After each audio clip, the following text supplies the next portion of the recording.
ibahagi sa inyo ngayon ang tungkol doon sa silver, white gold at platinum. Kasi yan ang madalas na tinatanong sa akin kung ano bang kaibahan ng dalawa, nung tatlong metal na ito at anong kagandahan.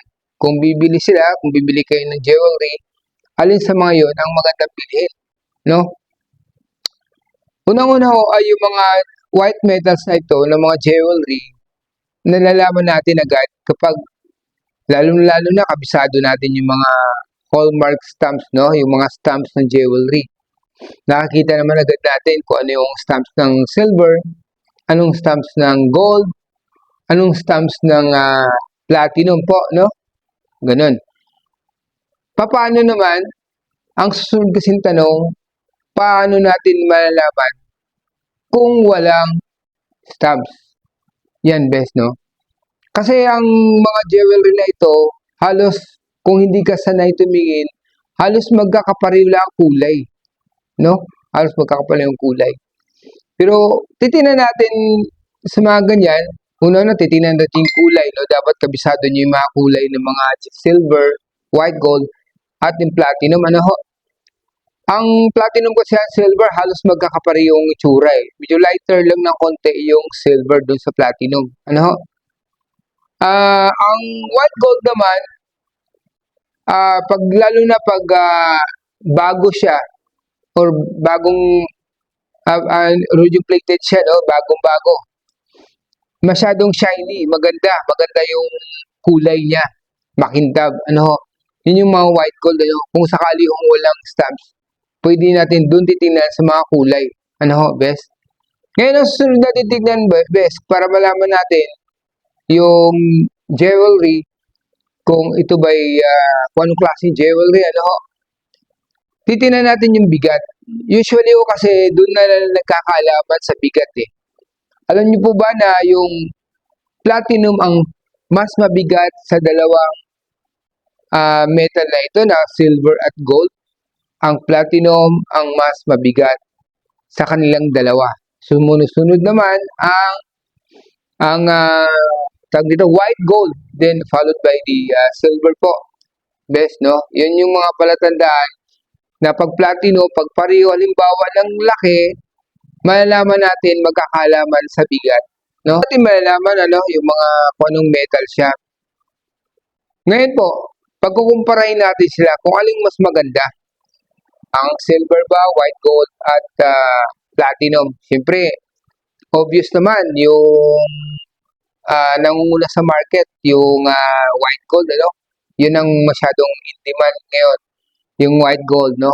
Ganon din kasi ang platinum. Ang platinum sa mga nakakaalam sa platinum, maganda din kasi ang platinum. Magkakapareho halos sila ng yung value, no? Kaso lang hindi sumikat talaga ang gold, no? Siyempre ang panghuli yung silver, no? Anong kagandahan kung halimbawa doon tayo sa pagdating sa lambot, no? Lambot. Malambot na metal. Malambot po ang platinum. Di hamak na mas malambot siya compare doon sa white gold. No? Bakit ito nasabi? Baka sabihin nyo, mas malambot ang gold. Hindi, white gold po tinutukoy ko. White gold. No? Yung 14 or 18 K. Wala naman kasi 24K na white gold, no? Yan ang 14 tsaka 18K na lang naman po yan, no? So, dahil sa alloy, mas matigas ang white gold kaysa platinum, no? Mas matigas din ang white gold kaysa silver. Dahil sa alloy po, no? Ngayon, sa bigat, di ba mabigat yung binanggit natin, binanggit ko na ang platinum ang mas mabigat, di ba? Matigas ang white gold, pero ang disadvantage kung white gold, ang jewelry binili niyo, anong disadvantage? Una po, pwedeng magbago kasi kulay. Mataas ang maintenance niya compared dun sa platinum. No? Kasi, ang white gold kasi, once na inaaraw-araw mo yan, nag-fade kasi yan, yung rhodium plated, yung pagka-rhodium plating niya, yung rhodium plating ay mag-fade kasi yan.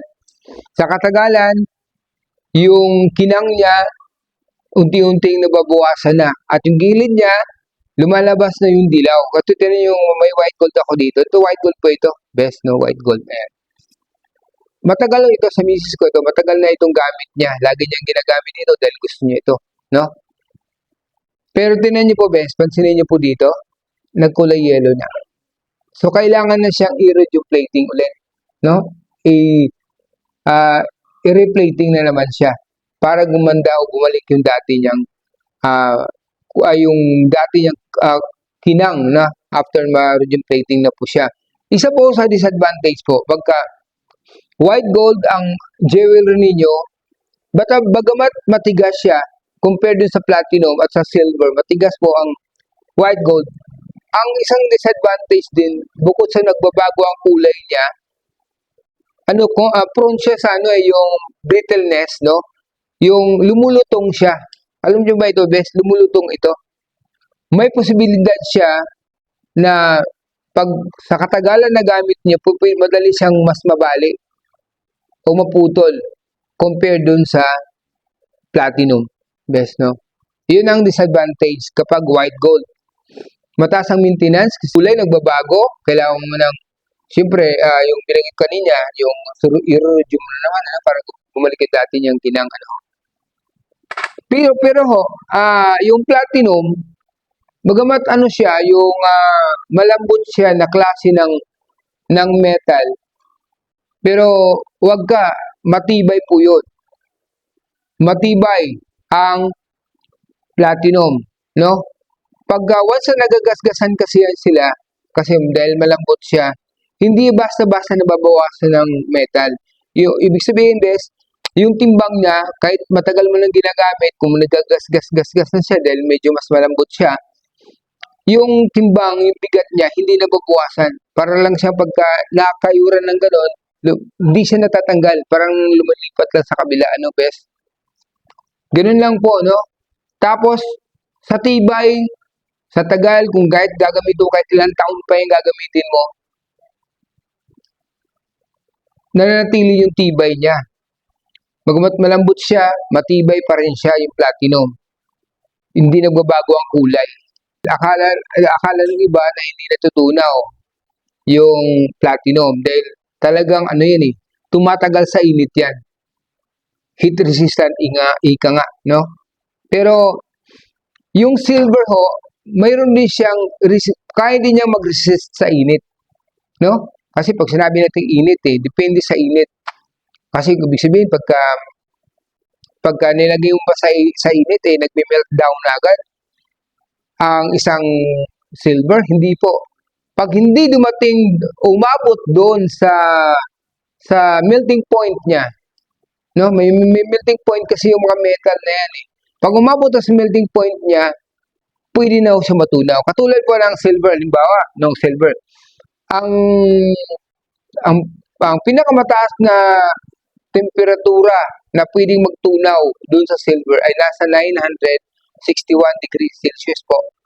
Pag umabot sa ganyan kainit na, matutunaw na ang silver. Ano po? Pero ang gold, mas mataas. Nasa 1,069. 1,069 degrees Celsius po. Pag umabot na ng ganun kainit, yun na yung punto na natutunaw na ang gold. Ang platinum po, ang platinum, talagang kaya maraming nag-iisip, may nag-aakala din na hindi daw natutunaw yung platinum. Kasi kahit may nagsabi nga, kahit ilalagay mo nga daw sa apoy, sa kalan, no? Kahit ilang minuto pa yan, isang oras, abuti pa 30 minutes o isang oras, hindi daw natutunaw. Best. Natutunaw po yan. Hindi lang umabot doon sa melting point niya, yung torch ginagamit. Acetylene ho. Pag umabot yung init niya ng 1,768.3 degrees Celsius po, yun yung punto na matutunaw na ang platinum. Best.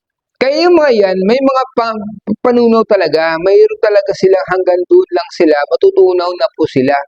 Katulad ng platinum. Tumatagal lang ang platinum. no? Kasi kung yung init na gagamitin natin, yung temperaturang gagamitin natin sa gold, hindi natin pwedeng i-apply yung sa platinum. Kaya ng platinum na baliwalain niya yung init na nanggagaling doon sa init ng gold, no? Mas mataas kasi ang level niya pagdating sa temperatura, kaya niyang hindi siya umabot sa melting point niya, best, no?